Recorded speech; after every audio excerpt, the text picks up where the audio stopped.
آج کچھ حلقوں میں یہ پروپیگنڈا کیا جا رہا ہے کہ اردو کا سارا سرمایہ بدیسی ہے. اس کے صحافیوں، ادیبوں، انشا پردازوں، شاعروں، نثر نگاروں کی نگاہیں وطن کے بجائے بیرونی ممالک پر لگی ہوتی ہیں. اس کے لکھنے اور پڑھنے والے اس ملک سے محبت نہیں رکھتے. انہوں نے ہندوستان کی جنگ آزادی میں کوئی حصہ نہیں لیا.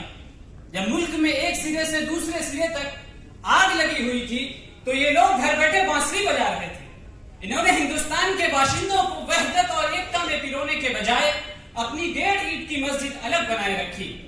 ان کے صحیفوں، جریدوں، نظموں اور نثروں میں ایران و توران، روس و چین سب کچھ ملے گا، لیکن ہندوستان کہیں نظر نہیں آتا. اس میں جو کچھ ہے وہ ایک فرقے کا ہے. اس کا رسم الخط ناقص، اس کی تاریخ غیر فکری اور فرقہ وارانہ ذہنیت کے آئینہ دار.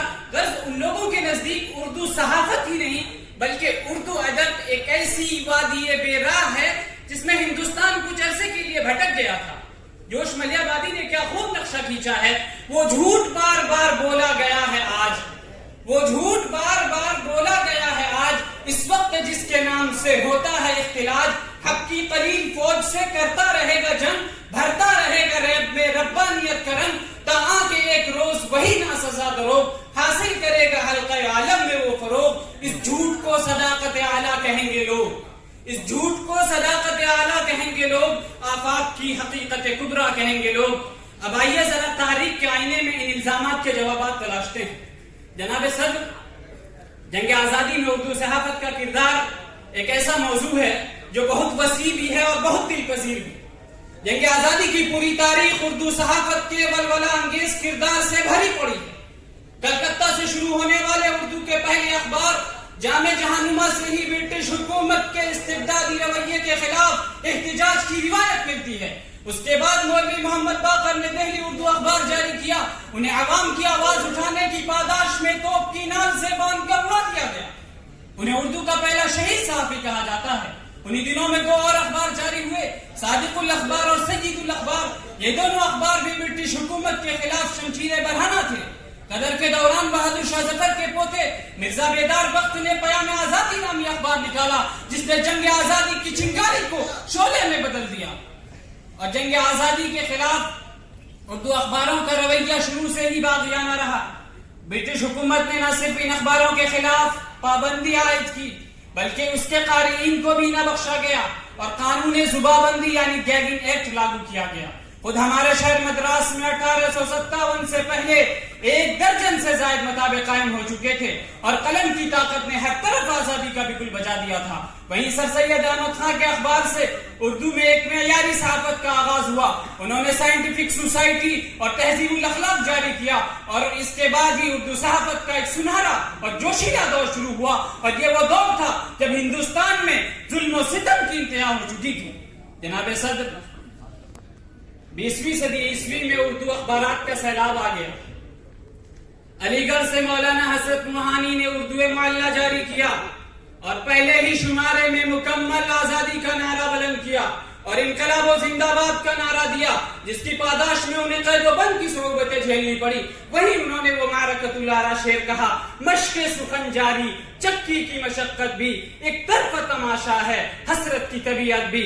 جناب صدر، اسی طرح لکھنؤ سے اودھ پنج، کانپور سے زمانہ، بجنور سے المدینہ اور لاہور سے زمیندار جاری ہوتے ہی اردو صحافت اور اردو صحافت کے اردو جرنلزم میں ایک نئی جان پڑ گئی اور اس سے وابستہ صحافیوں، ادیبوں اور قلمکاروں نے اپنی قلم کی تلواریں چلا چلا کر حکومت برطانیہ کی ناک میں دم کیے رکھا. پہلی جنگ عظیم سے پہلے ہی اردو میں ادب لطیف کی تحریک شروع ہوئی تھی کہ ابوالکلام آزاد ہماری ادبی فضا میں داخل ہوئے. انہوں نے اپنی آتش نفسی سے اردو صحافت کو طوفان کا جوش اور پہاڑی چشموں کا جلال عطا کیا. الہلال اور البلاغ نے اردو صحافت میں ایک مقدس سنجیدگی کو رواج دیا اور یہ وہ سنجیدگی تھی جس کی تعلیم سب سے پہلے شبلی نعمانی نے دی تھی. اور البلاغ نے ایشیا کو یورپ کی ذہنی غلامی سے آزادی دلائی. اردو صحافت میں ابوالکلام کے بعد دوسری بڑی شخصیت محمد علی جوہر کی ہے. ابوالکلام نے ذہنی آزادی دلائی تو جوہر نے دلت کو فتح کیا اور جنگ آزادی کو ایک نیا رخ عطا کیا. غرض یہ کہ 20ویں صدی کی ابتدائی 3 دہائیوں میں اردو کے اتنے انقلابی اخبارات جاری ہوئے کہ حکومت لرز کر رہ گئی، اس نے ان اخباروں اور ان کے ایڈیٹروں کے خلاف مظالم کے پہاڑ توڑے، لیکن اردو صحافت کے پائے استقلال میں ذرا لرزش نہ آئی، اور وہ اس وقت تک سینہ سپر رہے جب تک کہ ملک آزاد نہ ہو گیا۔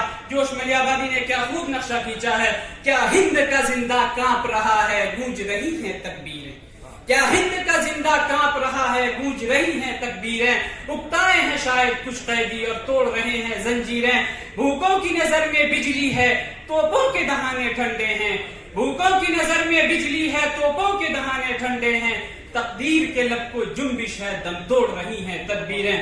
غرض یہ کہ یہ اردو اخبارات کے کردار کا ایک مختصر سا گوشوارہ ہے، ورنہ حقیقت یہ ہے کہ جدوجہد آزادی میں اردو صحافت کی تاریخ بہت طویل ہے جو پڑھنے سے تعلق رکھتی ہے۔ کھینچو نہ کمانوں کو نہ تلوار نکالو، کھینچو نہ کمانوں کو نہ تلوار نکالو، جب توپ مقابل ہو تو اخبار نکالو۔ وآخر دعوانا الحمدللہ رب العالمین۔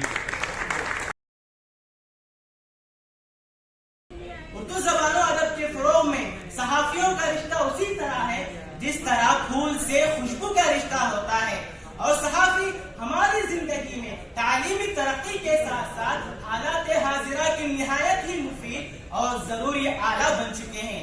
اسی طرح عالمی اور انسانی برادری سے ہمارے تعلقات دن بدن بڑھتے جا رہے ہیں۔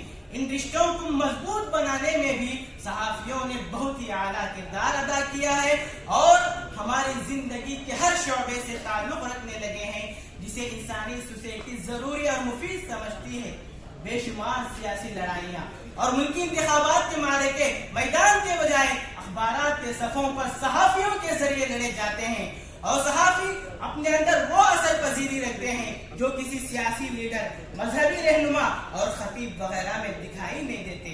اردو کو بول چال کی زبان سے اٹھا کر اسے تحریری شکل دینے اور اس کا اعتبار و وقار قائم کرنے میں بھی صحافیوں نے بہت ہی فعال اور مؤثر کردار ادا کیا ہے۔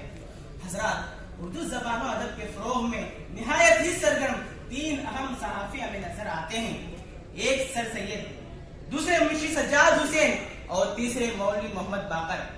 سر سید نے تہذیب الاخلاق کے ذریعے اردو کو باقاعدہ ایک مضمون نگاری کا سلیقہ سکھایا اور سماج کے اہم موضوعات کو ادبی چاشنی کے ساتھ پیش کیا۔ اور ہم اس شخص کو کیسے فراموش کر سکتے ہیں جس نے سیاست اور مذہب دونوں کو ادب کے سنگم میں لا کر ایک نئے تصور سے دنیا کو روشناس کرایا۔ وہ صحافت کے امام مولانا ابوالکلام آزاد تھے۔ دار و رسن کی تمام تر آزمائشوں کے باوجود صحافیان اردو لکھتے رہے۔